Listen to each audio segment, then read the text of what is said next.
Always good when you have to use the extension.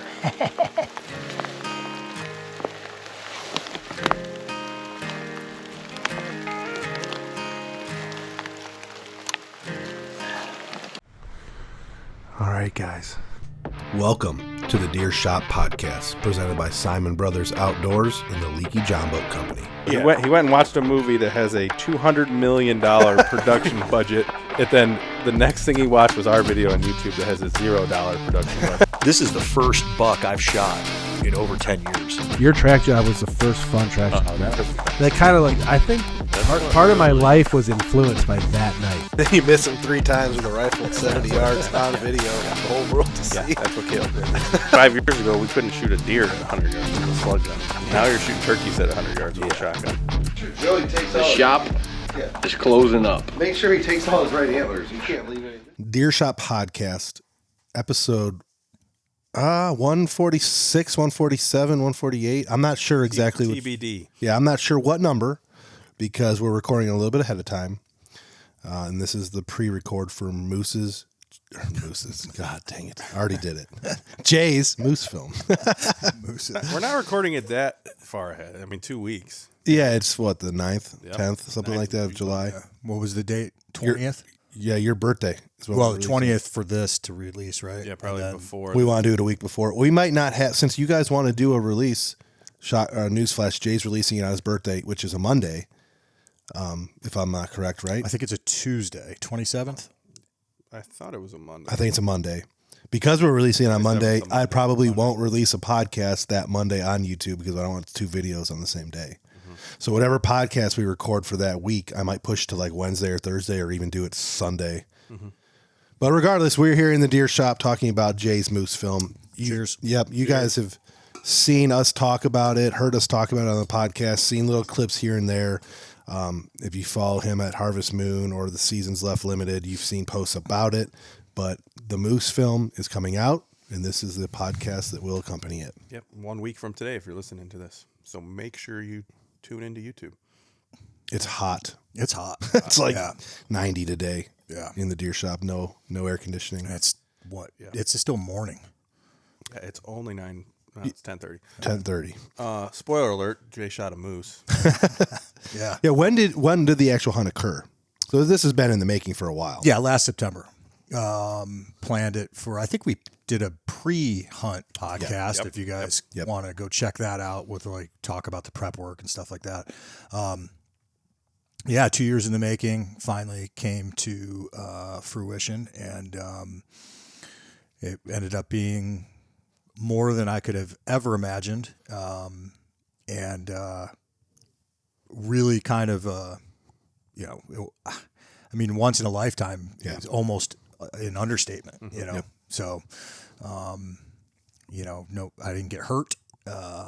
Didn't get eaten by a bear. Everything worked out great. I don't know if anybody's ever heard of their flow state, but like in athletics, you'll hear people talk about like in fighting, you get in your flow state where you just can't really do anything wrong. Everything is just firing on all cylinders. And I felt like from the moment I landed, I was in my flow state. Like everything went well. I was fortunate enough to make good decisions, and it went well. All the prep work was paid off. When you have an investment of a hunt like that, this isn't running down to West Virginia to the cabin. This isn't even going to Montana for a week on the side of a mountain. You run that risk of letdown, right? Like if you're going to put X amount of dollars, X amount of years worth of time to build up a hunt of this nature, and you go out there and you don't see any legal moose, or you barely even have a good time at all, or you get weathered out, that would weigh on you probably for the rest of your life. From our viewpoint of being hunters and outdoorsmen, Yeah, if something fail like that, it's funny that I almost what's the word I'm looking for? The way you wouldn't think it, almost counterintuitive. It's why I like do-it-yourself hunts. It's why that's why I chose to plan every aspect of this myself, is because if I did fail, I didn't pay someone else to fail me. Mm-hmm. Right. It was just There was nobody to blame it. Right. Like there were certain things that are out of your control. Like if my pilot crashes because of a mistake he made, well, I mean, Yeah. that's kind of out of my hands. So, Right. But it's a necessary step to do something like this. But for the most part, the logistics, the travel, aligning all the things up, even location, was on me. Yeah. So, if I failed, I'd rather that be on me. Yeah. The most dangerous part of this whole trip was probably the bush flights, right? Statistically, I would imagine that's the most dangerous part of this trip. Boy, I don't know what that answer is. I would almost say what I felt like was the most dangerous was the pack out, because it has to be so calculated with 120 to 150 pounds on your back, going for 3/4 of a mile through the tundra in uneven terrain and things. Like one wrong step and you're blowing a knee out, snapping your tib fib, Yeah. going to brace when you fall and snapping your humerus, I think for me, those were the things that I was like uber aware of, like in taking the extra time and stopping to rest and looking at the big picture was the pack out. So, Yeah, because a simple injury like a broken leg or a broken arm could be fatal theoretically in that situation. yeah, I mean, let's say it would have happened early on in my trip, I was waiting 10 days. Yeah. Wow. I was waiting 10 days. With a broken leg. Yeah. Or worse. Yep. Yeah, and then that leg's never going to heal right. So you're talking, you're talking debilitating injury for the rest of your life. And now you're just a wounded animal in grizzly country. Yeah. Mm-hmm. So if you would have sent out the SOS, that's how long it would take for someone to get to you. Well, it depends. In that circumstance, I don't know what kind of weather they're willing to fly in for an SOS. And what kind of resources you get. You just get your pilot in a bush plane? Do you get some sort of rescue agency? Do you get I'm sure there's some kind of network. I guess I don't really know. But I know if I were to call my pilot and say, hey, man, I'm injured, he's like, sorry, right? Like, it's the weather. I can't fly. This is what you signed up for. Yeah. So I feel like we do need to kind of maybe Isaac just loves to have the things in his brain start the conversation off. I think we need to backtrack away from what the worst thing that could happen was on this trip and start off with what it was. So Jay here, he's a very stubborn DIY solo or small group type hunter, not an outfitter user. This was a true Alaska backcountry solo moose hunt. Mm-hmm. This wasn't outfitted. This wasn't guided land. This wasn't even, here's our cabin, you can stay in this area, the moose are around, there's some supplies there.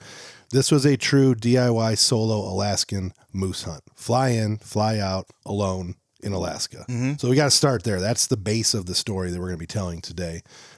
And this idea came to you when? It's been in the back of my head for a long time, and it wasn't a matter of if I was going to do it, it's going to be a matter of when. But to give, not to get all crazy with the sad story time, but, I lost my best friend a while back, and, that was a big motivator for me to, look, in our careers, we're surrounded by death, pretty regularly. And, when it hits you close to home, family members get ill, things like that, all of those things have happened in my life. And I just made a commitment. It was not something. It was almost like being a fireman. It wasn't a choice for me. It was something I just was going to do. Right. So this was that. This was I'm going to go do this. And I just decided. Okay. This is the time I'm going to do it. And the stars are lined financially and time off and everything. So I said, and also you got to make your own frequent flyer miles. Yeah. All that. So they all finally aligned to where, okay, I'm pulling the trigger. It took me a long time to find a pilot that was willing to sign on to a solo hunter that he didn't know. Right. And this isn't something where you go on the line online, they give you a rubric for what to do. You need to contact these guys and, No, you built this hunt from the ground up. Yeah, there's a reason that Alaska do-it-yourself hunting is so sacred is because readily available information just doesn't exist. Right. And it's just so sacred in that way that you have to put in the work, or you spend 3 times the amount and you hit the easy button. Jim Shockey. And then you'll have guys that will call it do it yourself because someone else isn't pulling the trigger for you or isn't sitting next to you, but they do everything else for you. You don't really have to do anything except pay them. Yeah, and that show up. And that my comment wasn't a knock on Jim Shockey. That's just what he does. He has the moose. He has a big game, mostly moose guiding service in Canada, and has for the last 40 years. And he has it so figured out that if you want to kill a moose, you get a hold of his outfitters, and you can go through the process and get one. Yeah. Not easily, but not relatively as hard as what you had to do. Yeah, it's big business, right. And there's even hunt planners that make a living that. They do all of what I did for you. So basically, they have a network of all things logistics. Right. And they will like a travel planner. Yes. A realtor. Yes. You know, they hunt. They know it's going to cost you $25,000 to hunt moose. Yep. So if they get $3,000 of that cut for a week's worth of work. Yep. You know. Yeah, and you hear great stories about it. You hear horror stories about it. There's a lot of podcasts on it. It was quite the labor intensive prep. It was, and we did kind of cover that in the other podcast, which I will try my best. I always forget when I say these things. You guys need to remind me. I can link it right to the beginning of the pod, the next one, or the description in the video. So please, Isaac, try to remind me to link it because I forget. But there is a pod we talked about the prep part because it was major.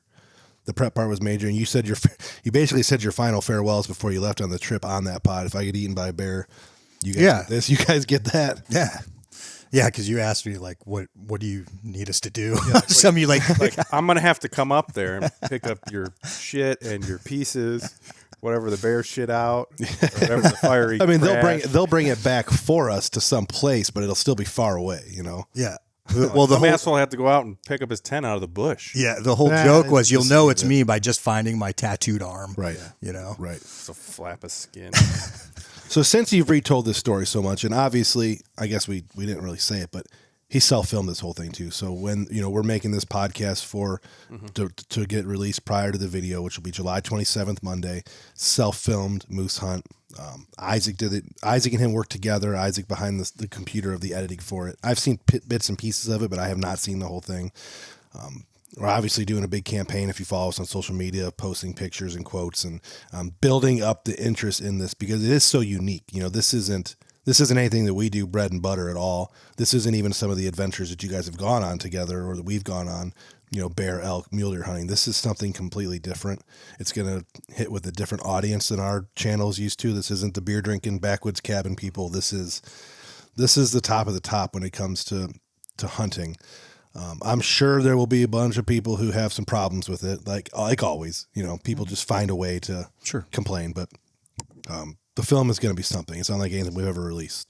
And correct me if I'm wrong. Monday the 27th. Correct me if I'm wrong today. We don't really have to particularly tell the whole story. This is more of a Q&A. It's like a companion because podcast. the story will be told. Yes. We don't want to spoil the whole thing. Yeah, we don't have to go through day by day and tell the story. This is more of we're going to ask questions and get Jay's thoughts on it. So somebody that listens to the podcast has an interest in watching the video and vice versa. Yeah, I think it'll be a good companion with the video. Right. Because the story is going to tell itself. And spoiler alert, he doesn't miss. So there is a moose killed. There is a moose brought home after all of this is said and done. Yeah. But I got one for you. So the day you decided to leave here, Ohio, you got your affairs in order. Mm-hmm. From the day you left to the day you were in the bush hunting, how long was that? 36 hours. That's pretty quick, in my opinion. It was not scheduled that way. Okay. So it was. I left. Well, Isaac dropped me off at the airport first thing in the morning.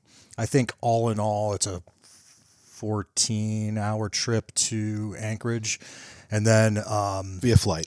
Yep. And then the pilot picked me up there, and he said, actually, it was probably less than 24 hours. So we ran to like REI or something to get camp fuel because you can't fly with that. And then he said, hey, man, I know you're planning on staying in town to get your packs in order because, there's a difference between packing to hunt and packing to fly. And there's a difference between packing and Jay's packing. Yeah. for hunting and flying. Yeah. So he was like, you know, if you're okay with it, I'd like to get out there tonight because it's a 2-leg flight and fly to a village and then from the village fly even more remote from that. So Kind of caught you off guard. Sure. But here we go. Yeah. You know. Yep. Game's starting. Yeah, and that's exactly what I told him. I said the alternative was getting stuck in town by weather and missing, you know, who knows how long of hunting time. I said, well, let's go. I'd rather earlier than late. Let's go. And you had a limited season, right? What was the season, 2 weeks long or something? 20 day. I think days? it was 20 days, I think. Yeah. How much time did you have allotted to hunt max? So no matter what, how long would you have been able to hunt if it was max? Gear wise or just time off wise? Well, how long would you stay out there before you had to come back and give it up? I could have stayed there. I was prepared to stay there 5 days past the close of season. Okay. So I could have stayed out there for pushing 30 days. What would you have done in those 5 days? Just Probably. Survived. shed Yeah. hunt? Yeah. No, I mean, I probably would have explored, but I mean, like, I never felt bored. I never felt, it was just such a different thing. Yeah. Time almost didn't exist. What was your day length? I think it was like 14 hours, 14 or 15 hours. It was pretty similar to here, I remember. Yeah. So do moose, and I forget the term for it. I used to know it. I just forget. Are moose active, you know, dusk and dawn, or is this an all day thing? So are you waking up prior to light to get into a position to hunt, or is it one of those like when we bear hunt, we can wake up after it even gets light because they're going to be walking around all day. So Diurnal is the word I guess I'm looking for. the situation is you can see so far, like the topography, and I chose that area because of the topography and glassing. Yeah. I wanted to be able to glass. So I did not have to travel far from camp. So I was basically getting up at sunrise, having my coffee, or like getting up at civil twilight, Yeah.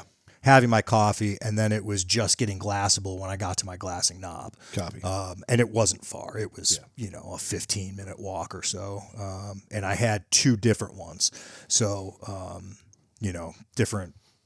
Right. And the moose at that time of year, they're rutting. So they're just covering massive ground. Yeah.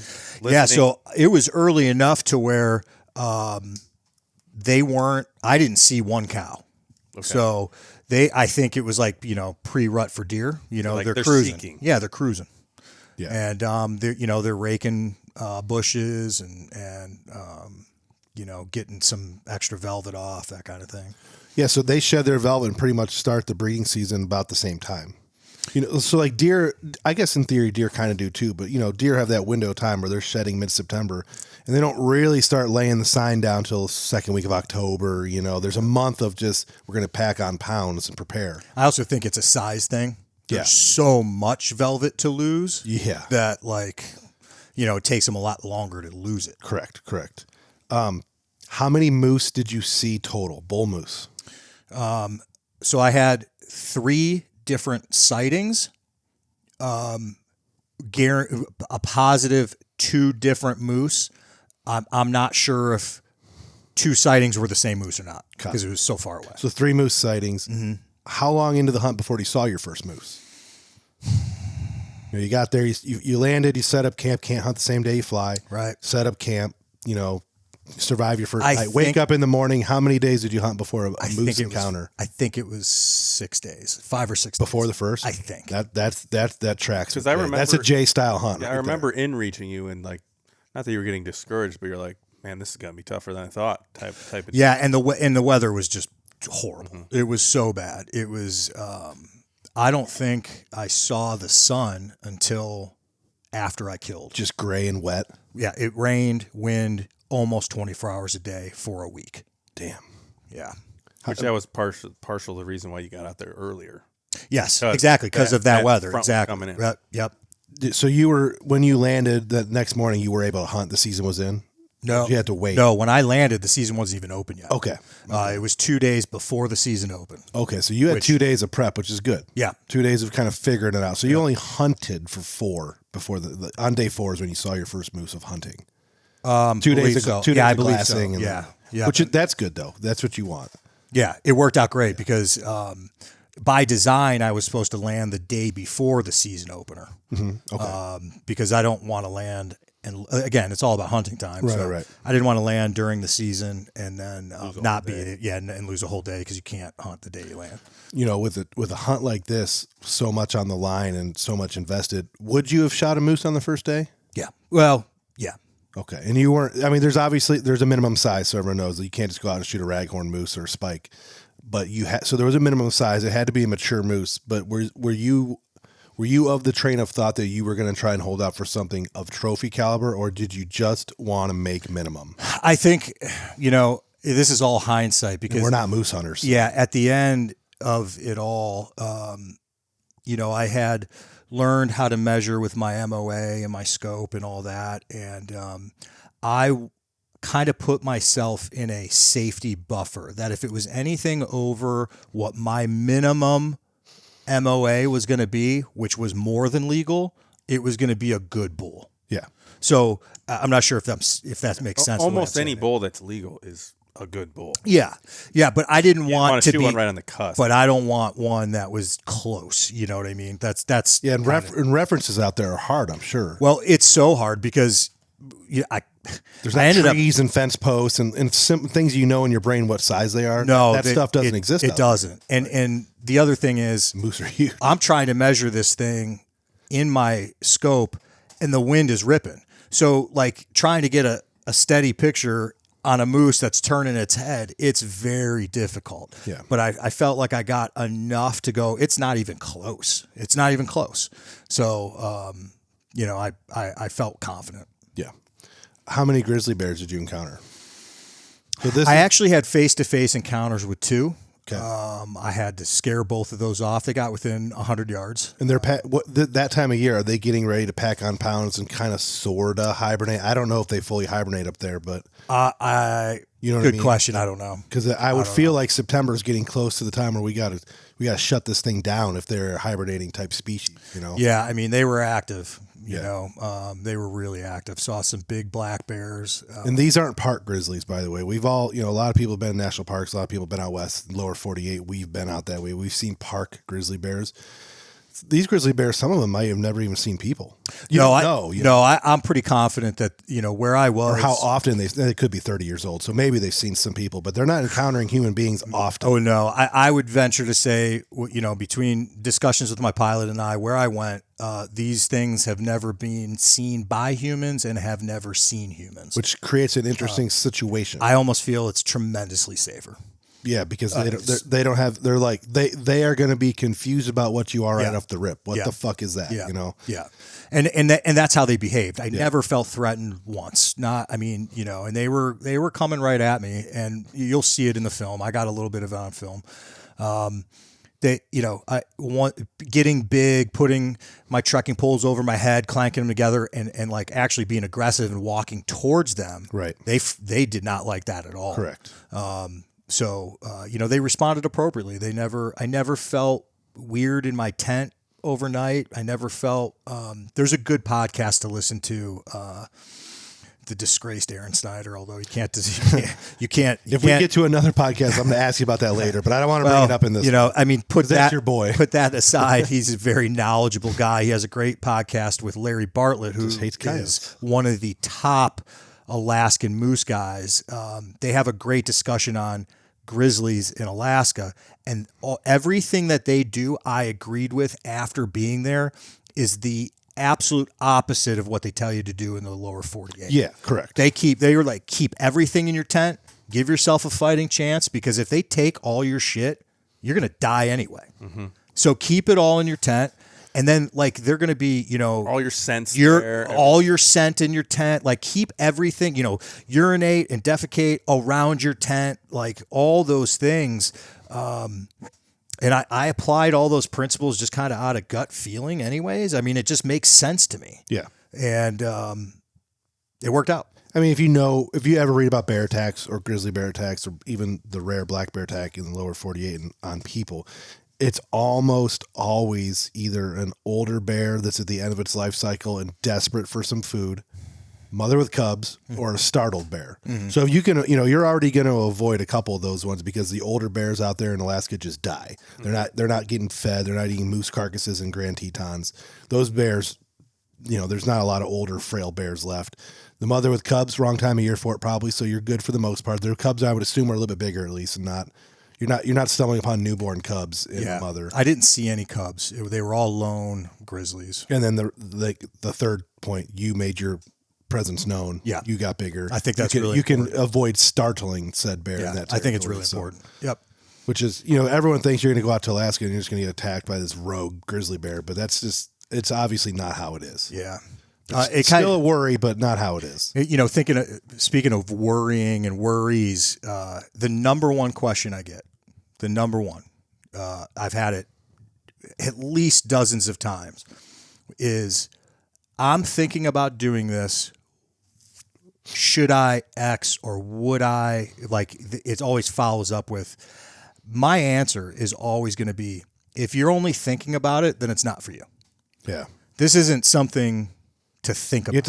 You're either commit. You're either going to do it or you're not. Yeah. And if you're thinking about it, I feel like you're opening yourself up for mistakes and failures and whatever. That's just especially solo. Yeah. It's probably not even smart. You know what I mean? Like I just there's a reason when you search it, you can't really find anything on it. Well, in order to pull off what you did, that style hunt, you need to start with the basics. You need to go camping in Pennsylvania by yourself once. Oh twice, my gosh. 5 If you times. have no And then- backcountry experience, you have no business doing it. And you got to start small. Like I'm talking Pennsylvania, local type camping by yourself, hunting trips so you can get the basics down. And then you got to venture out and start doing some Western stuff. And then some real Western stuff like Idaho and all that shit. Spending 5 days on a mountain by yourself. Yeah, And there's a then you can lifetime of work that led up Right. to this. This isn't, I stayed in a motel or tent camped in Kentucky, and then my next adventure is going to be the big leagues. It doesn't quite work that way. Yeah. There's literally people that can't sit at home by themselves for more than 2 days without becoming stir crazy. Yes, and you need so you need to be able to learn how to ration your water, troubleshoot gear problems. There's things that you need to encounter first before you can even do this kind of hunt. Especially solo. Have squared away systems because those systems become survival. That was one Jay asked us to get some questions together to ask him. That was one of my main questions. It's one of the rare times where you are someplace that you cannot get yourself out of. You cannot walk out of this place. So you are fully dependent on your gear and your survival instincts to make that hunt. Something goes wrong when we're hunting out west, usually probably a 6 to 8 hour hike. We're at a road. We're at a town. We're only 21 miles in the lower 48 between roads, longest span. Yeah. You're hundreds and who knows, hundreds of miles away from anything. I mean, think of it in times of flight time. I mean, you're hours for a plane, for aviation. So, equate that to miles. There are no vehicles. That's not happening. Yeah, there's no other place in the world, nothing else you can do where you are fully dependent upon that pilot to come get you. Yeah. You're a numbers guy. I don't know if you ever did the research or if it's even available, but I would like to know how many people who live east of the Mississippi River have gone to Alaska in the last 30 years and solo killed a moose. Probably not that many. No idea. I mean, the numbers got to be astronomically small, right? You don't hear about it. You hear about a lot of moose getting killed, but you never hear, I'm sure it's not I'm sure it's not as uncommon in Alaska on a sustenance based. Right. There's people, I'm talking the people who live there or have generations. To do a destination, right. And not live in Washington or already live in Montana and be used to that kind of thing, so you can pop up there and try it every couple of years. I'm sure there was someone with a cameraman that called it solo. We talked about that in the last podcast. I know. So the hunt that's going to compare the most, in my mind, from our audience listening type situation would be Chris B's moose hunt from a couple years ago. And it was guided. It was archery and it was guided. But that's the one that's probably been seen by the most YouTube type watching people would be Chris B's. Now, prior to that, we already talked about it. We all grew up watching Jim Shockey, his DVDs, Uncharted, all that stuff. So we've seen a lot of moose hunting. But no one on YouTube in recent times in my mind, and I don't know how much you've searched it. I haven't searched it a ton. I know Isaac searched it, and you guys have watched it a little bit. I've seen a couple people, they'll use the transporter / outfitters. They'll get dropped off on a lake. With a cabin. Well, not even a cat. They'll just get dropped off on a lake and say, hey, you're going to hunt here, you're going to hunt moose. I'll come pick you up in 10 days. That does happen somewhat. The drop camp stuff. Yeah. But I guess my point would be there's not a ton of this content available. So if you're going to search Alaska moose, especially solo, there's not going to be a lot of videos pop up. This should be one of them. I've only watched one other one where it's a solo guy self-filming himself. Yeah. And his hunt was pure debauchery. I don't have no idea the channel. Middle-aged dude, probably a little older than Jay.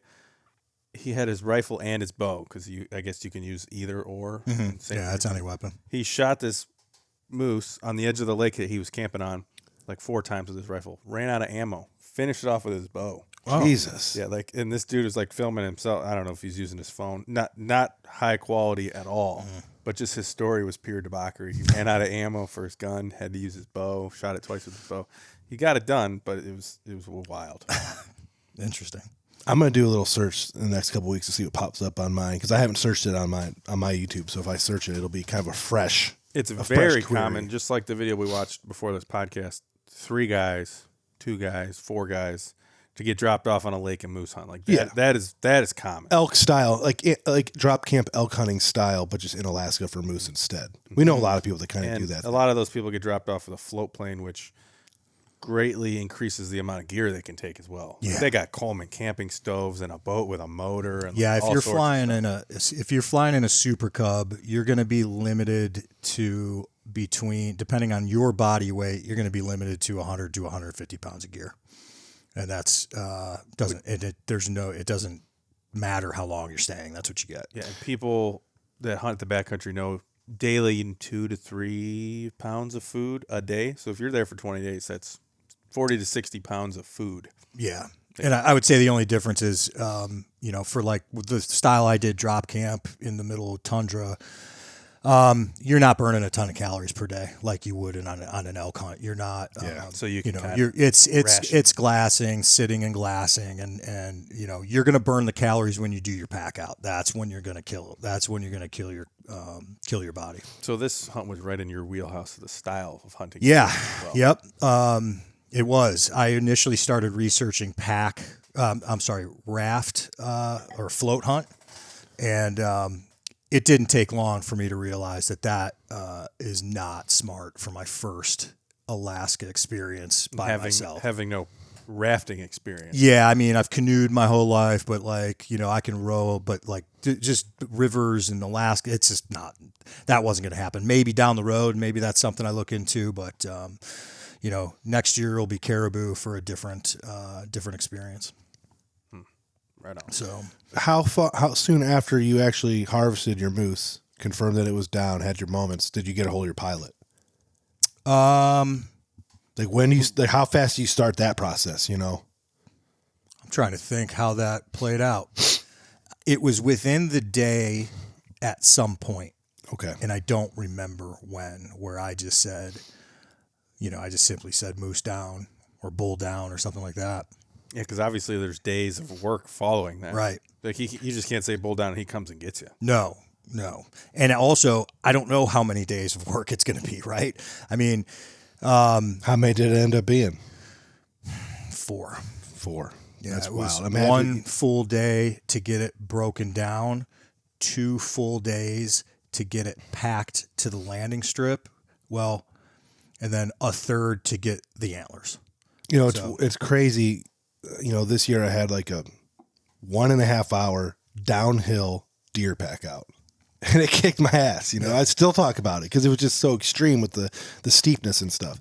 And that doesn't even scratch the surface of what packing on a fucking moose is. No, it doesn't. It's just different. But I trained very specifically for what I'm a big believer in.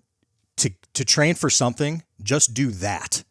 So if it's going to be a heavy pack out, 100 pounds on your back and walk. Just train with 150 pounds on your back. I ended up maxing out at 120 because I felt like you're getting diminishing returns going past that.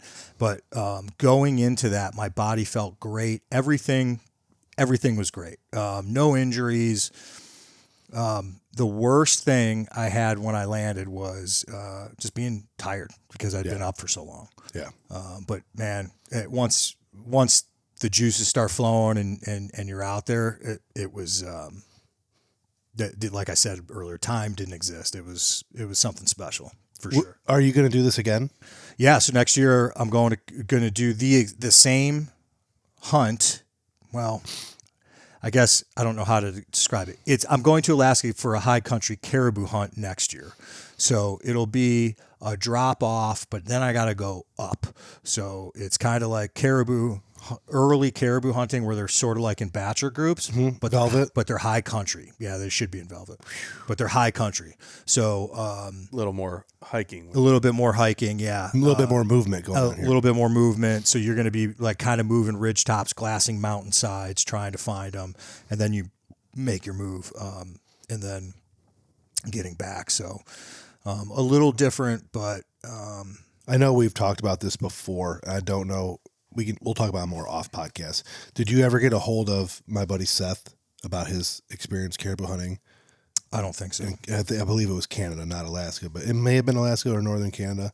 I'll have to get you in contact with him because he did. It's not. He didn't do exactly what you did, but he did basically a drop camp with some other guys, and you hunt on your own, no guides, but you're dropped off at a certain central location point, and people move out from there.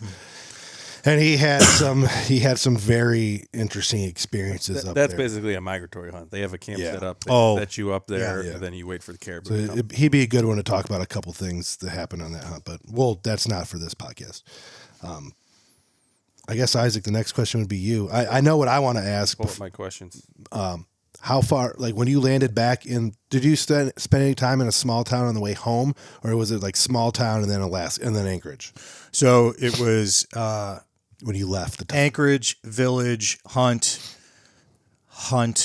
village for one night, I think. Did you just sleep, or did you go get a whiskey? In the village, there was no Nothing? whiskey to be had. No, I did have a couple beers. I think there were beers in the cabin fridge. Okay. And then, but there was a lot of work to do to get the meat and antlers from the village to Anchorage.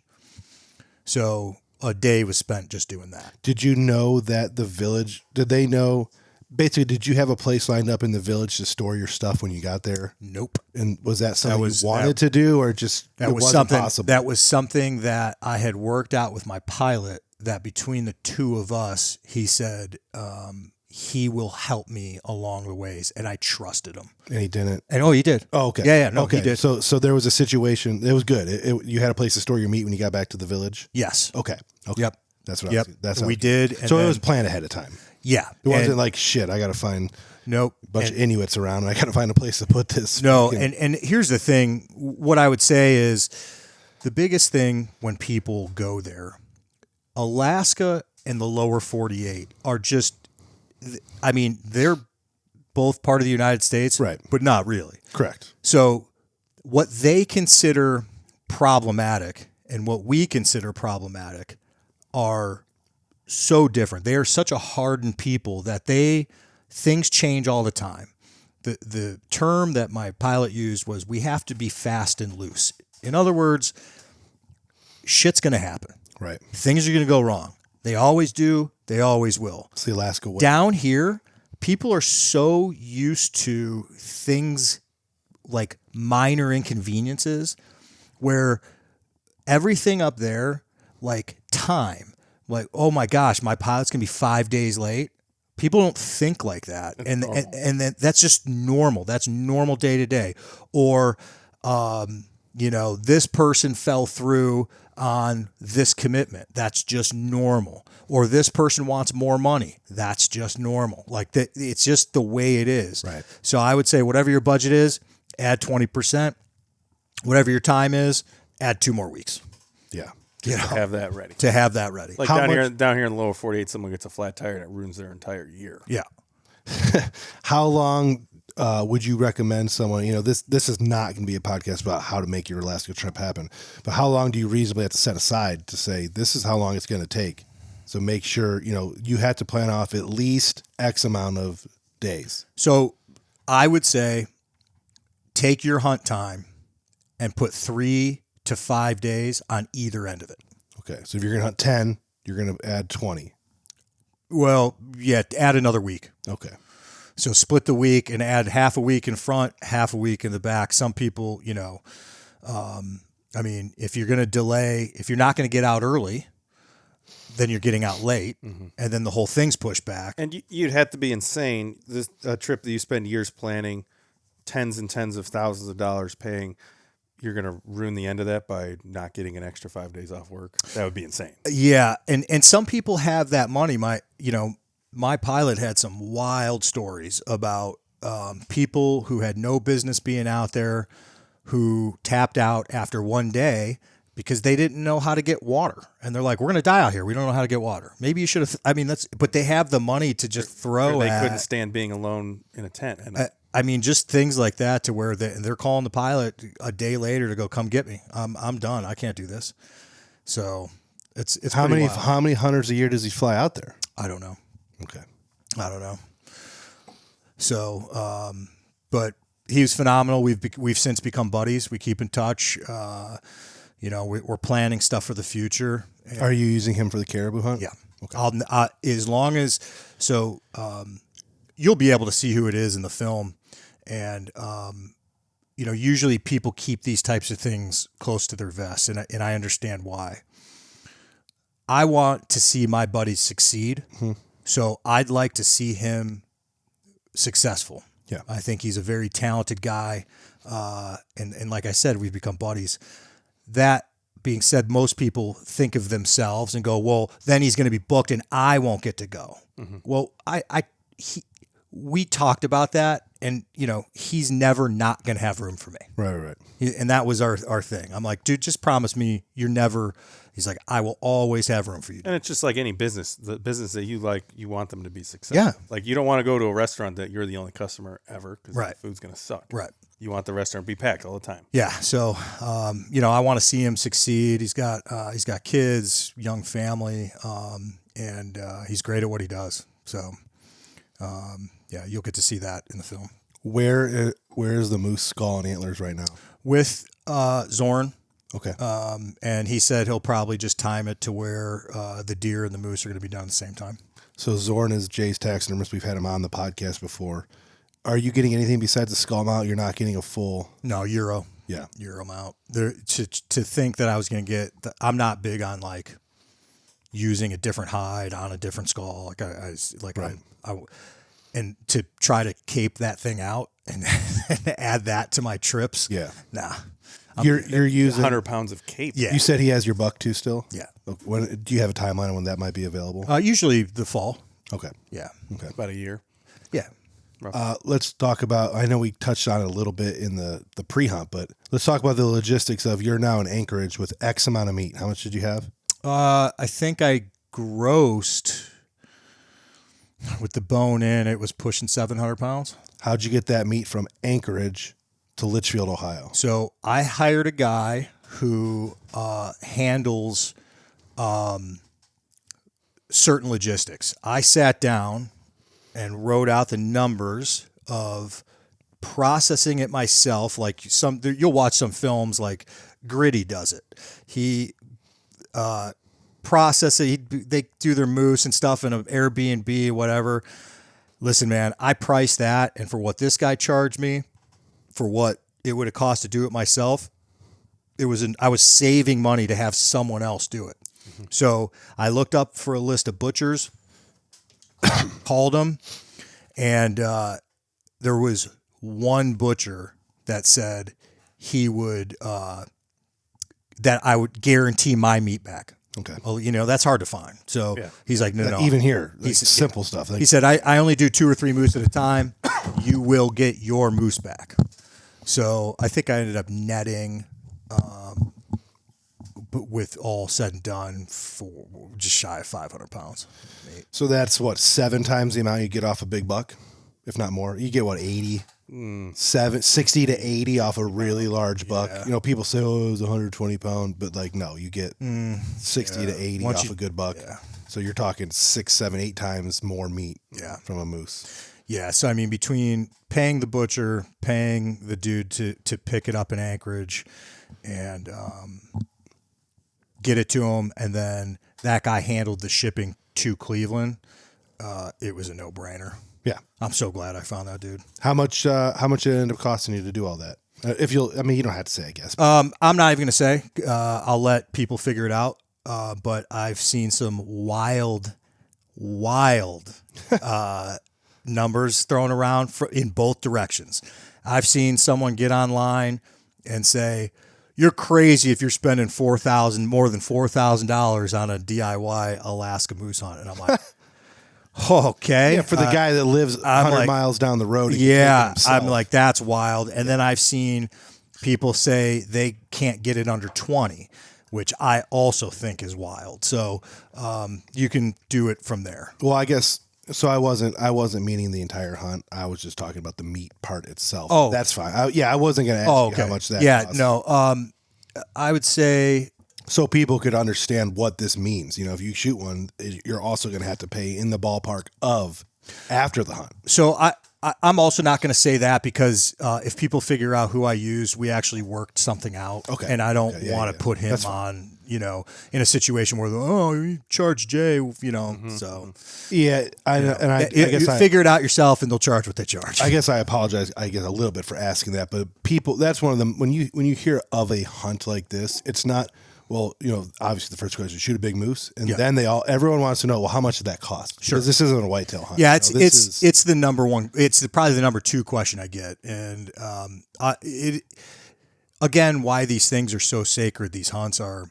It checks every single box of difficulty. Yeah, financially, physically, emotionally, logistically, time. I mean, it checks every single box of difficulty. And I guess, I don't want to be Mr.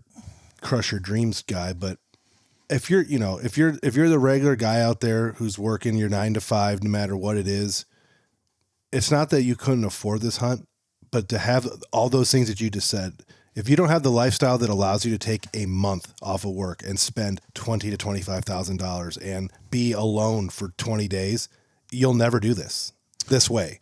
You can do your guided, you can spend some money, make it quicker, you can enjoy the experience, but we got to start at a base level there. This hunt is not achievable if you can't do those 3 things, during the year. Yeah, we use this term a lot, right? The barrier to entry. And, yes. And it's huge on this type. It's the biggest barrier to entry is this hunt. And, with that in mind, I am a big believer in you make the time for things you want to do.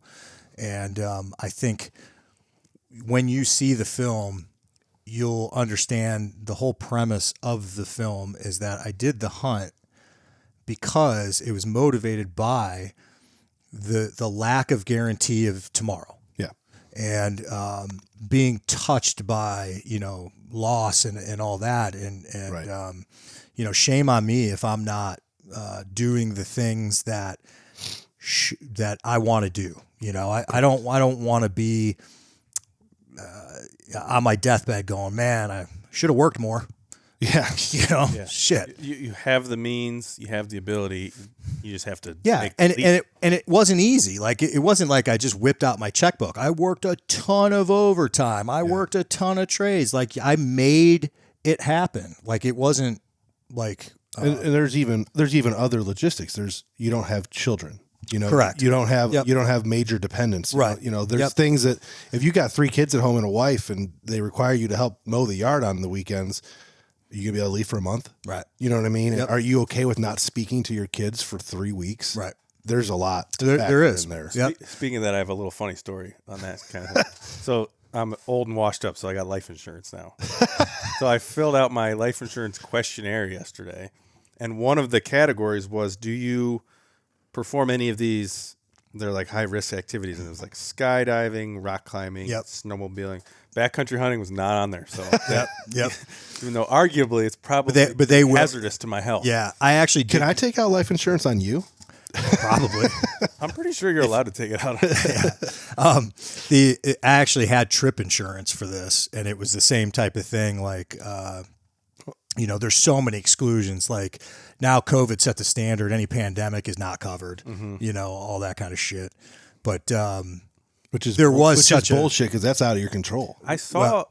they even say, like, I think maybe one of them is like acts of God or something like that, which is That's pretty all encompassing. But what it did cover was a lot of like kind of intangibles, like if it's something the airline does that causes me to miss, right? And there's a lot of things that are out of your control that it did cover, and it was not expensive. So I felt like it was at least something. If one major thing would have gone wrong, it would have totally been worth it. And there was, so I watched it was like a how-to elk hunting video. It's pretty stupid, but this guy went on and said that he was able to get an extra rider on his life insurance for that specific trip. No kidding. So I would imagine it's a little more expensive, but if he said if he died, his family would be covered just for that trip. Oh, wow.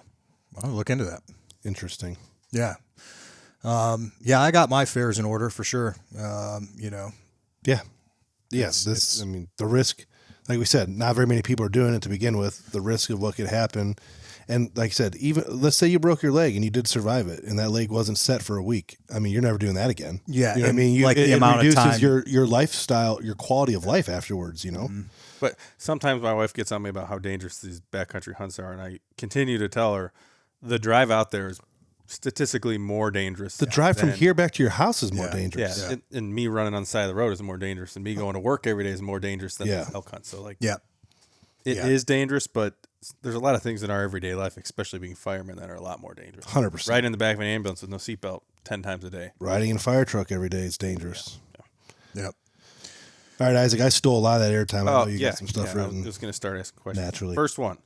We kind of covered some of these.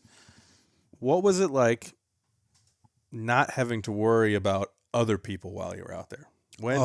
So, little backstory. When we were elk hunting or bear hunting or mule deer hunting, backcountry hunting, we are hunting, quotation mark, or avoiding other people almost as much, sometimes more, than we are actively trying to find the elk, deer, bear that we're hunting. In this hunt, you literally didn't have to worry about that at all, like none. So that whole half of our hunting experience is completely out the window in a good way. I think it adds an exponential amount of confidence. It's like, did it open up a lot of peace in your mind? Oh, yeah. I mean, it's a perfectly controlled environment as far as you can get. Our peace is disturbed a lot by other hunters when we're elk hunting. He doesn't even hunt in Ohio because of other hunters, barely. Yeah, I mean, right. I mean, these are so many, getting back to the basis of this evolution of me travel hunting and the adventure style of hunting is because Ohio has become shitty. Yeah. And, it's been, I am experience first. I want a good experience, animal second. I can kill a nice deer in Ohio and still have a shitty experience. Yeah. And I'd rather not. Mm-hmm. I'd rather have a good experience and not kill shit.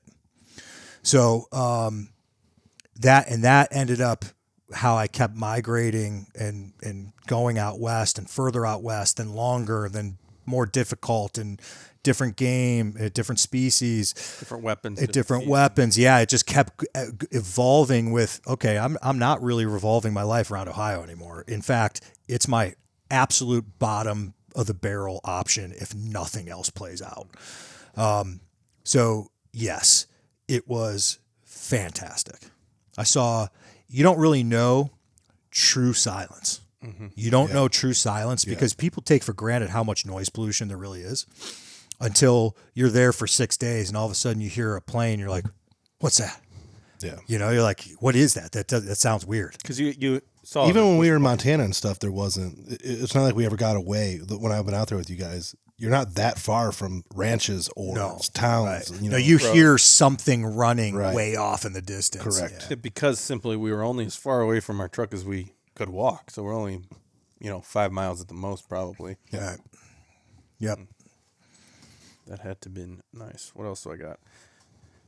Did having the camera and filming the hunt help mentally, physically, allow you to stay out there longer? I think it did. And I've thanked you guys for this before. I'll do it again right now. It was one of the best things anybody has ever talked me into. I am so glad I did it. It felt very natural. It felt very organic. I didn't feel like I was forcing anything. I don't know how I'll come across in the film. I don't care. It's a video memory that I can pass down to, people that are coming up and doing it.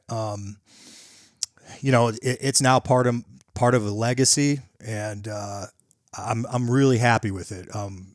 We spent a lot of time working on it. And, you had the know-how, I kind of had a vision, and I think it, for just a dude from Ohio who, it's your first filmed hunt. It's the first hunt that you filmed. Yep. And it's funny because You've been filmed, but this is the first one where you had the camera. Yeah. And I went to, out west for this spring and tried to film bear, and it just didn't feel the same. There was something a little different about it. It didn't really feel it felt more forced. I had to remind myself to do it, where when I was there, it was just kind of part of the daily routine, and I enjoyed doing it. Why that was so different, I don't know. Maybe subconsciously I knew it was something, I was doing something special. So I wanted to do a good job with it. Yeah, and I tell people all the time when they ask me, because I'll go out by myself, but when you're there with the camera and you're talking to the camera, you're talking to everybody else. Anybody that watches this video now in the future, like, that's who you're talking to. So it's not like they're with you, but in a gay kind of way. Yeah, they're with you. Gay. You could be talking to your future kids. You could be talking to yourself in 30 years. Aww. Right. I think the camera helps because it makes you go through your checklist, right? So I've noted, and it's been a long time since I've hunted without cameras, but if you don't have your camera, maybe you're hyper focused on just making it happen, and you can make some bad decisions along the way because you're not worried about the optics of any of it. So if you have a camera and people are going to watch, when we go out deer hunting here in Ohio, I'm turkey hunting by myself. I know some people are going to watch it, which means, okay, they are looking at this from above. You have to have you have to fulfill certain requirements. There's some optics to this. You can't just be a complete degenerate dirtbag and try and make shortcuts happen, or maybe take a shot that you're not confident in, because it keeps us accountable for sure. It keeps you accountable for sure. It's a perfect word for it. And it shouldn't have to, but I've even shared hunts with people that don't give a shit about that kind of thing. Yeah. They don't hold themselves accountable. Well, you'll realize soon it's too dark, or that's too far, or that's not a good that's shot. Across the property line. Yeah, or we can, we can do a little here or there, but like, we're filming every little thing that we do. You said something maybe in the last podcast, I think, about this film might be more for people who don't even hunt. And I kind of agree with that, because I have a lot of interest in people just wanting to see what it was like. That was the Hunt Quietly podcast. A lot of people are now worried about what people who do not hunt see on the screen. Right. So they're going to, someone has a love for moose. Yeah. That's not a hunter and has a problem with moose hunting or something, might end up watching your video one day. And if they could be like, wow, that wasn't just shooting a moose off the road. Well, I think the biggest compliment I ever get, especially with my social media, and this is a lot of from people in my life that don't hunt, is they're like, dude, I know you have a hunter's perspective on social media, but the least thing you post is dead animals. Yeah. And it's not because I don't kill anything. Right. I kill a lot of shit, but hence my kind of finger in your eye post of if you want blood, you got it, where it was like just a collection of all the shit I killed. Right. Because I got tired of hearing it. Social media, that's the byproduct of social media. Right. They want to click on and see what you've done. And right. If you're very vague about what you've done, they're like, who the fuck's that guy? Yeah, I'm just going on long hikes. Yeah, he ain't got shit. Yeah, that's Isaac. Yeah. So my one of you guys needs to kill a fucking elk. I'm sick of hearing about this. My biggest fans are the biggest haters. Yeah. So someone who may be a fan of me and like, oh, he does cool stuff, I'll watch a video. They'll watch 10 minutes of my video, move on. Yeah. The people that hate it are the ones that fine-tooth comb all 34 minutes. Like, hey, thanks for watching the whole thing. Yeah. I appreciate that. One other tidbit to your question of the filming. On a superficial level, I don't want to ever misuse this word for this experience. I never had what you would consider traditional boredom. Yeah. That didn't exist. Right. But there was downtime. Yeah. And that helped me with the downtime. it kept my mind occupied. Yeah, we're human because beings. You can't just stare at the tent. Well, no, and plus the weather. There was a lot of time. I probably spent just as much time in the tent as I did, because between the wind and the rain, using a tarp to glass most of the time wasn't even an option. It would have just ripped apart. So I just kind of hung out in my tent a lot, and then anytime there was a weather break, I'd run out of the tent and glass. So there were only a handful of days I spent like really, really glassing. And that other time, it kind of kept my mind going. Oh, what would this shot be cool? Would saying this be cool, right. or would this, explain the situation a little better? And then it taps into your creativity side of like, well, what if I just film? I watch YouTube videos and I like the cinematography aspect. I like the emotion evoking videos, like you don't want to just be a blog. Right. Yeah. Yep. There's a lot of that going on. And I think a lot of mine is, and I even kind of, is that way. Well, and I kind of make fun of it in the film. I said, here's me again. Yeah. Yeah. I think does the same thing. Day 12. Yeah. So still stranded on Treasure Island. Yeah. Yeah. That's what it is. You're filming yourself. Yeah. 100%. So let's see if I got any other ones. We kind of covered some of them. I know people are going to ask, well, tell us about the kill. I don't want to really talk too much right now about how he ended up killing said moose, because I want you guys to watch it on the screen unfold. It'd be so much better than us just talking about it. Mm-hmm. Did you have a contingency if there was a problem with the plane, problem with the pilot? If he couldn't come get you, say you had a medical emergency, say his plane broke down, was there any contingency, or is that something you kind of figure out? Glock 10 millimeter. So, yeah, I did have an acquaintance of his who was a pilot. I did get his numbers. Yeah, because what if your guy had a stroke? Because things like this have happened before, where like the only person who can come get you doesn't even know you're out there anymore because he's on a breathing tube. And also, like, I had, you guys I was in touch with you guys. I was in touch with we could make something happen. That you could make something happen if I explain the situation. Be like, hey, I can drop you a pin. Yeah, from the inReach. We haven't talked to this guy in 6 days, and he's in Alaska by himself. Yeah, Yep. And he is camped right here. Yep, exactly. So this is a poor question because I didn't look up the exact book, but I think it was Hatchet. Is that the book we read when we were younger? Yeah. Did you ever read that book? It rings a bell. So it's Plane a book, Crash Kid. Yeah, it's a book. I don't know if it's lower 48 or Alaska. I think it might be lower 48. I think it might be ambiguous. Kids going on a flight with another pilot into the bush. I don't remember if they're going camping or if it's just a sightseeing flight or something. Pilot has a heart attack and dies. Plane crashes into water, so he has to survive now. Nobody knows where he is. And this is a book we read when we were little. I didn't know if that had any. It was required reading at one point for school, but yeah, he ends up getting trampled by a cow moose, and like there's a whole story behind it. Is it true? No. It's a fictional book. Okay, like it's written for school age. Gotcha. Like, it rings a bell. Yeah. Well, then there's another. There's a sequel to it too, like My Side of the Mountain or something. That one I remember. Yeah. So there's like two. That was always my thought. Like, it's one guy. So say he has a heart attack when he's flying you out there and crap. Like, is that ever on your mind? No, it wasn't, because you can't. Right. I mean, there's certain like I've said this so many times.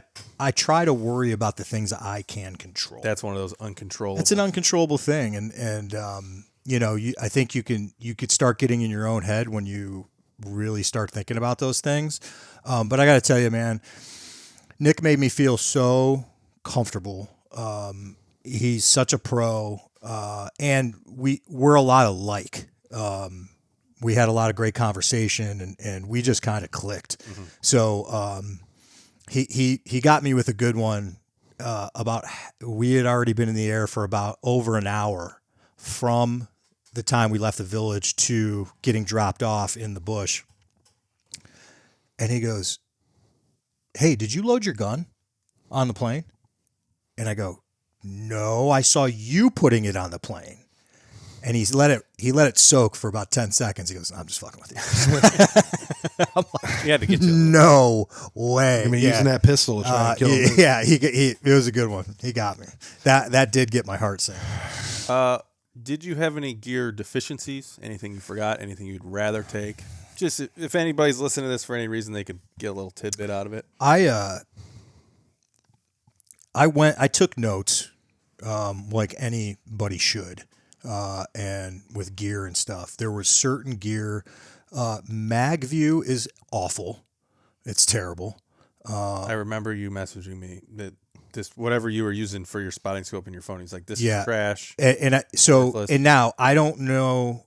It seemed to be better on the spotting scope, but for my binoculars, which is what I use 90% of the time, the phone just slides down. It doesn't have the magnetic strength to keep it in place, and it was making me mental. And it really screwed up a lot of great footage that I could have had.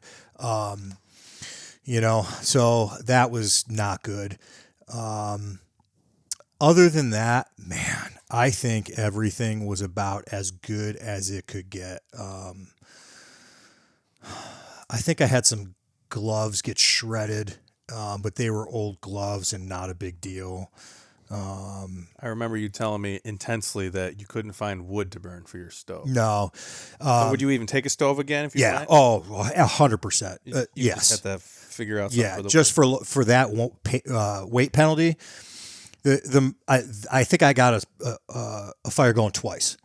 So in that time, the morale, and then I was able to dry out some stuff. So those 2 times were worth it. Crucial. Absolutely. Yeah. Yes. But everything was so freaking wet. The effort it was taking to get something going was almost like diminishing returns, Were you ever cold? Like, was it not uncomfortable or like was it bearable? Bearable. Okay. Yeah. It was it was more wet. Yeah. Like that combination of wet and cold. I'll take cold over heat all the time. Yeah. You don't do too well in the heat. I do not do no well pun in the heat. intended. And I'll take cold all the time. And then, but the rain, everything was wet. But that's Alaska. Yeah. That's Alaska. And I'm not going to pretend I'm some Alaska pro. I was there once, and I was there for a while, but it worked out. So.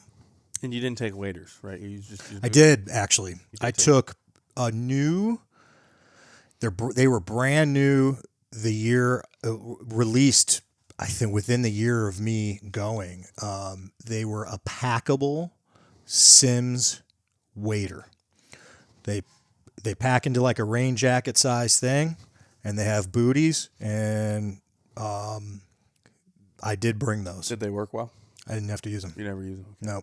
That was if you had to cross a creek or something? Yeah, and all the creeks that were around me were, so overgrown. It was crazy. You'll see that in the video. It's so wild. It's like a hidden creek. It's like they're like hidden creeks, and they're not like what you would think of your traditional creek. You can't see them. It's just flowing water through a ton of vegetation. Yeah. Like when it rains too hard and then you get this field runoff. So it's kind of. Yep. Yeah. So you just wear your regular crispy boots and they stayed dry, or were they wet? They did pretty good. I'm trying to remember if I wore my gaiters or not. I don't remember. But no, my boots stayed okay. They did a good job, and I put my socks on a rotation. Mm-hmm. So yeah, it was good. Is there anything that you want to add towards, we're hitting towards the end of this podcast here. Is there anything that you want to, that we haven't asked you that triggered in your brain, or just a monologue before people watch the film that's coming up? No, I think, I'm interested to see what people think. Yeah. We got to try and tap it into the right audience. We want the big people. We want the right people to see it. There's some people that we want to see it, but your typical whitetail deer hunters might not enjoy it that much. Yeah, I think if you just want to see, like, it is a very, let me say this, it is an emotion driven film. It comes from a place that most people don't talk about, or most people are scared to talk about. So, if you want to see something a little different, check it out. If not, that's okay too. Yeah, and this is going to be unfortunately, because of the way social media works, and I know how people uptake videos and talking to people, majority of guys when a video pops up that they kind of want to see are on their phone and they scroll it until they get to the good parts, because it'll show you. I'll be able to see on the videos the peak interest points. You know, people are going to scroll to the good stuff and just watch. See, if you could please, if you like our content, if you like our podcast, if you like when Uncle Jay's on here, if you like the way we run things, the way we put time into our actual videos, take a time to sit down, pour a drink, have it be in the evening. Don't do it at 9 o'clock in the morning with your kids running around. Put it on the TV or lean back in your computer chair and actually watch this one. I think that's watched really, on a screen. You know? Dude, that I couldn't have said that better myself. That is exactly what I want out of this film, is for you to kind of, it almost be poetic if you watch it, the solo hunt solo. Yeah. And just like kind of, we asked Jay if he wanted to have a watch party, because we like to do that if we have a big buck getting killed or something. You know, it's kind of cool to have a little watch party. This film's and not he said for no. that. He said no. We don't need everyone around eating food, drinking beer, making fun of the way Ethan's lisp is on the screen. And, yeah, it's a little bit more serious. Yeah, that's normally our style, but not always our style. You know. So that would be, take the time to enjoy this one like you would a movie. Yeah, and guys, and for your audience, you know, feel free to reach out to me with any questions, gear wise or otherwise. You know, where do you want them to reach out at? You can DM me at Harvest Moon Outdoorsman. Okay, that's the best spot. Just DM me there. But here's the other thing. There's an asterisk with this, and this is people unintentionally or not want someone who did it to do the work for them. Right. Who's your guy? Who's your this? Who's your that? You're going to find out who a lot of the information just by watching the film. But if you want me to do the hunt for you, I'll charge you $20,000 like everybody else. Yeah. Right. You know, do the work. That equates to the amount of enjoyment you will get at the end. Right. That's the simplest thing I can, because that's a big part of this experience, is putting in the effort, doing the work, and getting the reward because of it. Yeah. And, you know, unfortunately, I'm just gonna say it because it's gonna be on the tip of our tongues. A lot of people, and not all of our audience, but a lot of our audience, they're not wired like you are though either. You know what I mean? Like, a lot of people are gonna want to find out the easiest way that now they can get a moose, because they don't have those things we talked about. They don't have a month off of work with $20,000 laying around, no life and kids, and you know, XYZ time to kill. You know. Well, let me save them the trouble. There's no easy way. Yeah. There is no easy way. Right. Stick to crossbows and corn piles. Yeah. You got to come up somewhere. Man, a whole fucking moose podcast, and then we finally get it in the last 30 seconds. Gotta sneak it in. Crossbows and corn piles. Every podcast we talk about, no matter what. Drones, fucking AI. Yeah. The shirt was not made with AI. Still, I made an announcement. We are all wearing. Hey, you didn't say it one time during this whole podcast. you know what? That was kind of by design. In fact, I didn't want this podcast to be about this. Yes, it's not, we can do plenty of podcasts about this. Yeah, this is something separate. Your coffee smells so fucking good. I got some of your cinnamon bourbon. Oh my god, that smells good. Yeah, damn, dude, it smells like big red gum. I just caught a whiff right there when you were saying that. I'm like, that's the greatest thing I've ever smelled in my life. So, yeah, man. To close it out, let me know what you think. I mean. If you know me, you know, I have thick skin. Two, I couldn't care less about what you think. Yeah, you're not going to hurt our feelings. Yeah, I have no feelings. So comment away. Comment on this podcast. Comment on the video. Let us know what you think. Yeah, and please, if you do have genuine questions, I have been asked a lot of really good questions about this.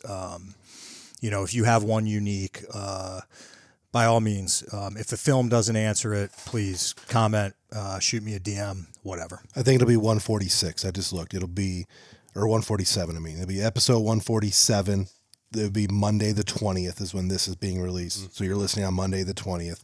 Next week, 1 week from right now, this film will be out in the evening, right? Evening, we're doing evening time release? I would assume so.